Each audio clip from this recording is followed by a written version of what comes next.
నువ్వు కన్న కలలే నిజమవుతాయి చూడు, అందుకే ఉన్నాడు ఈ నాన్నే తోడు.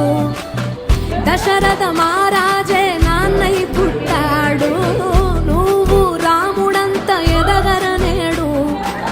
చరితలు ఎన్నడు చూడని మమతల గూడే వీధిరో, సంపద అంటే ఏదో కాదురో, ఇంతకు మించి